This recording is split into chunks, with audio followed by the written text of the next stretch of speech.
Yar, let me tell you all deadbeats a story. Word has it that these seas full of debris is starting to clear up. I don't know why, but it should be a good thing. But last time that I'd gone through the seas after the word has gone out, there was a mysterious mobile suit, similar to our Gundams, that came here and infiltrated our own defenses. I was almost burnt to crisps. That's why I had this cloak on, to be as intimidating as that ghost MS. I don't know what that's gonna be, but I think it's sure to resurface in the future. By the way, I'm looking for me bird. Have you all deadbeats seen it? What is going on, guys? MJ2005 Gundam here, and today I'm going to be reviewing the real great Crossbone Gundam X1 from Mobile Suit Gundam Crossbone. So yeah, this is just a core fighter, and I have to say, this thing just blew my mind. It is so extremely detailed, and the functionality of this is already enough to blow me away, but then it's just the intricacies, and yeah, just the stand. The intricacies is amazing. Like, even this every single color separated part, yeah, is an actual colored piece. Except for the decals, of course, because they cannot mold that in, but yeah, it just looks phenomenal. I'm astounded by how this looks. And yeah, it surprisingly, it does have an open cockpit. Like, opening cockpit in a core fighter, not the first time we've ever seen it, but to implement it in something so small, and of course the cockpit piece doesn't stay on mine. I don't know if I'm doing anything wrong, but it's definitely a very, very good engineering. Anyways, there's nothing much to see here, so let's basically transform it and get ready to dock with the actual Gundam. So what you want to do is to flip the nose cone down and then flip these up. That's it for now. And bring in the Gundam and basically push these two pieces into these two holes over here. So basically plug that in as far as the piece would go, and then there you have it. And if you want to have it in the droop down form, you can basically do this. But the iconic form is to have the crossbones on the back, so why not just do that? Just open these up. And here you have the real great Crossbone Gundam in the Gundam form. Now, to me, this thing is just astounding. Although, one major disappointment is the center emblem is not molded in. It's an actual decal, which I can understand why they didn't do it, but it would have been good for you straight builders out there who do not want to take the time to put on the decals, to have something in here, probably a skull like the X1 Kai. I'm not sure. The X1 Kai, sorry. But other than that, everything on this thing is just amazing looking. Like, it's small, which is supposed to be, and well, the head looks a bit derpy to me, but it is only because of the mouth opening mechanism, which I will show off later. But everything else, it's just very good looking. Even the white here is a separate piece of plastic.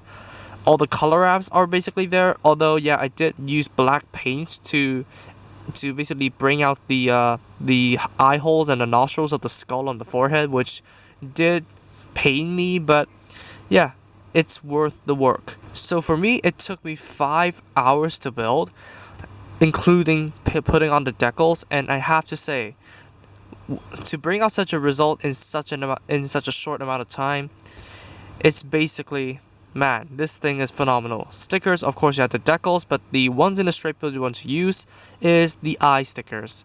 Now, you do have the black with the metallic green, or you do have the black base and the separate green eyes, which I actually used on the eye patch piece, but unfortunately, you can only build one of these at a time. So, I don't know if the camera's focusing. It's focusing on my hand. You can see the intricate details of the eye patch. So, you either need to take off and disassemble the entire head to put on the eye patch piece, or just go with it during the build. So that's going to be one major flaw for the build, but anyways, this thing, judging from just a short build, it's absolutely phenomenal. And I'm not the best model builder in the world. So for articulation, the head is on a ball joint and the neck doesn't seem to do anything. The arms are on peg joints, like those high-grade peg joints, so it can swiftly move forward and back, just basically rotate. The arms can go out that far, which is a bit less because the joint in here is basically being obstructed. The arms can rotate, bend at the elbow at 2 joints. Very good, no armor for it to be separated in. And I find that the elbow itself, like the forearm, if I can move this thing out of the way, the forearm itself can actually rotate on its own. I do not know if it's supposed to, but an extra point of articulation, nobody will say no to that. And then the wrist can rotate and wiggle a bit. But then there are these special manipulators over here that have a knuckle joint to basically accommodate for the Zambuster, which is pretty nice.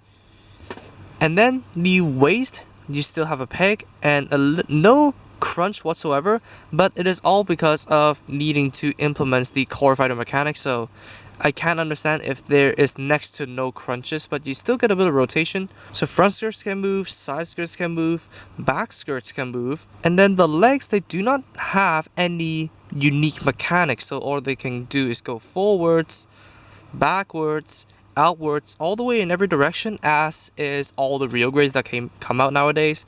Rotation at the hip, a double jointed knee, which I cannot safely execute. So the armor does move. There's shifting armor, not separating armor necessarily, but the armor does shift. The leg guards, the fins over here can move, and the leg guards, they can move themselves over here like so. And then the feet, they can go forwards and back, side to side, and then rotate. And then the toes can move forwards. And then the bones on the back, they are on ball joints. So yeah, you can basically do our generic ball joint stuff. And then the thrusters can maneuver. So articulation of this guy on the upper body is kind of lacking, but on the lower body, it's still pretty decent. So yeah, you could definitely pull off a decent amount of poses.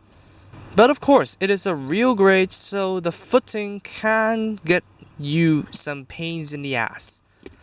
That's why. But let's forget that and move on to the gimmicks and accessories. So gimmicks first, I can never forget opening cockpit right here. And then the opening mouthpiece. So you just basically aim for the goatee and open up the mouth to reveal a vent of some sorts.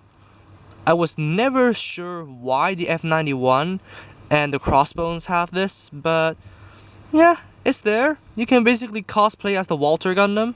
And then you have a Kincaid Now figurine, if that's how you pronounce his name.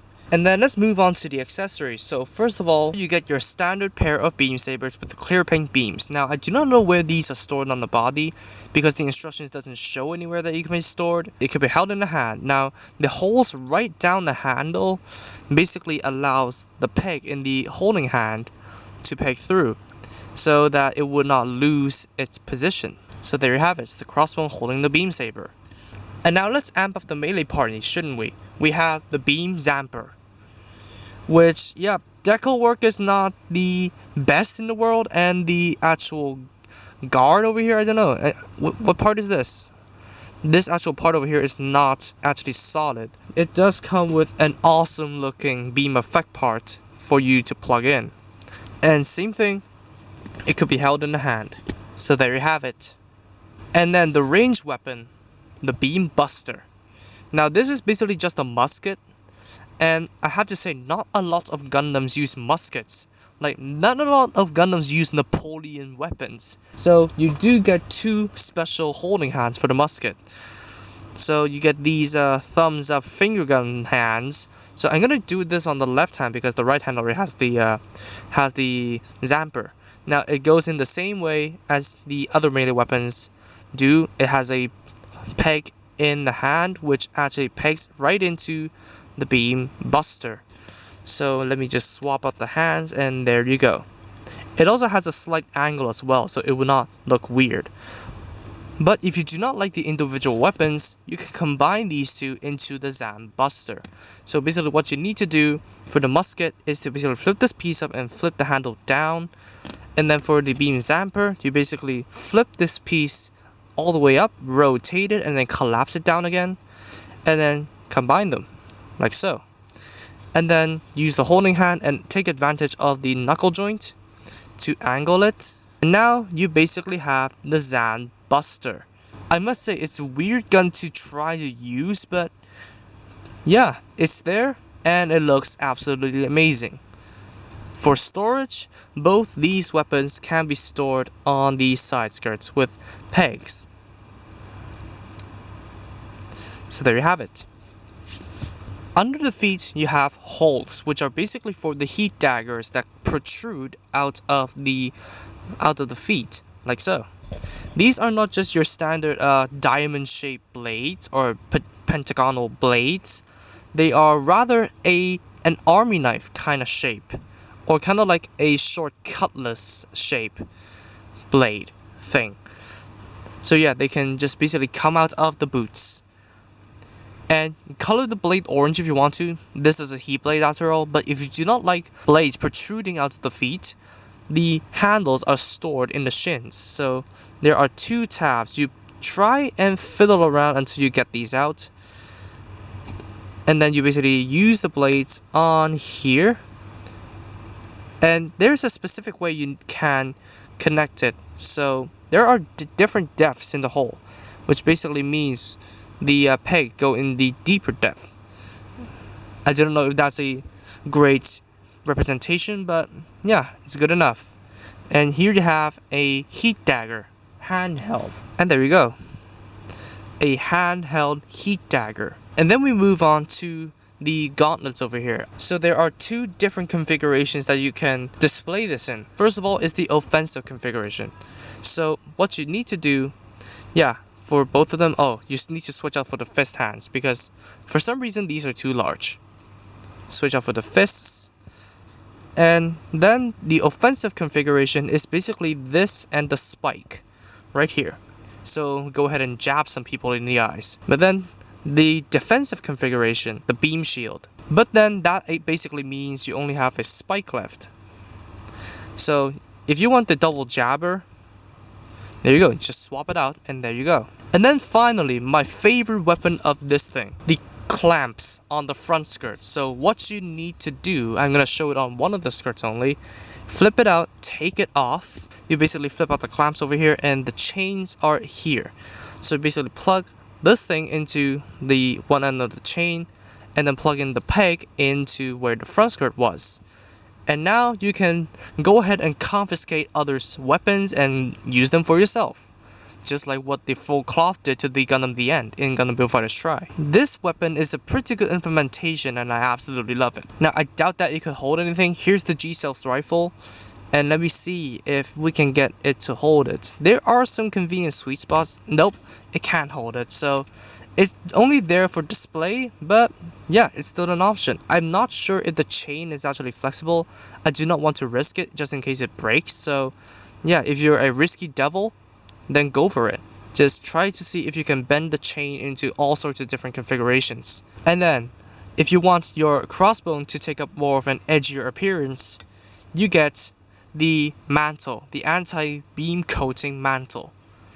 And I have to say, this is by far the best addition into this Gundam. Now, what you need to do is to, let me just get these out of the way first. And then remove the head, plop this in, and just fiddle around until you get everything sorted. And the cloak should be pegged into the collar like so. And then just basically plug the head back on. And here you have the Crossbone Gundam with the mantle. And I have to say, this is how I'm going to be displaying this guy, no doubt. Because I love these mantles, man. That's why I love the exterior repair. But yeah, this is, I think, going to be the precursor of the full cloth. But yeah, with the tears and the ball joints over here, because this has 4 points of articulation, you could definitely pull off all sorts of awesome and edgy poses with the mantle right here. So that's going to be all the accessories for the Crossbone Gundam X1. So, people keep on reminding me that I need to do a size comparison in the review. Now, here it comes. This thing is the minuscule size, because this thing is only kind of like 15.9 meters in real scale. So first of all, we have something like the G self, which is roughly around the same height as the original Gundam. And then you will have something colossal like the reversible Gundam. Now this is a customized proof of concept version of mine, so do not mind the extra parts, but height wise, this guy is definitely gonna eclipse the Crossbone. But what about something from the actual Universal Century? Let's bring in my customized narrative Gundam. This is gonna be another proof of concept, so do not mind the mismatching parts, but yeah, the narrative Gundam towers over the Crossbone Gundam, and I could only imagine that the Sazabi is just gonna devour this thing in size. So that's gonna be the review of the Crossbone Gundam Real Grade. What do I think of this? Well, it's mixed. Let me tell you this much. So let's get the negatives out of the way first. The jewel is a bit loose, so I would recommend you guys to glue it in. And the fact that you need to dismantle the entire head in order to just fit in the eye patch piece is definitely not good. Like, I know why they did it, but it's still kind of disappointing that you need to take apart the entire head, not just parts and sections of the head, like the Gundam Legolas. And the fact that it's a real grade, it cannot stand flat-footed, because if you do, it would just fall. Like, I know this is uneven terrain, but I tried it on a flat table and it still only stand when it's tiptoed. So I do not understand what's going on, if I'm doing something wrong or if I'm just impatient, but it requires way more fiddling around to make it stand properly than something with a heavy backpack like the Freedom Gundam, for example. So that's all the negatives out of the way, but what about the positives? I'm enthralled with the looks because they implemented so much detail into the small body of the Crossbone Gundam, even the details on the skull. It even has the one row of teeth, because, well, the teeth is actually molded in. You can actually see the grin there, which does mean that there's detail there. And the cloak looks awesome. If you display without the cloak, the weapons just look good, and the way that they implemented every single freaking weapon of the Crossbone Gundam is definitely cool. Like, I have to say, you could buy this thing just to mess around with the weapons for days, let me tell you that much. And the working core fighter, definitely a plus, so absolutely the positives of this kit way overwhelm the negatives, especially if you're displaying this guy aerial, which it does come with an adapter, by the way. So yeah, if you're displaying this guy aerial, you can completely negate the standing problem. To me, this thing is just as good as the standard set by the Unicorn Gundam, and I love it. So that's it for me. Thank you all so much for watching this video. If you did like it, please be sure to drop a like, comment, and also subscribe for more Gunpla reviews, Gunpla news, and all that kind of stuff. Subscribe to the featured channels on my channel page if you haven't, and I'll see you all in the next video. Peace out, guys. Bye bye.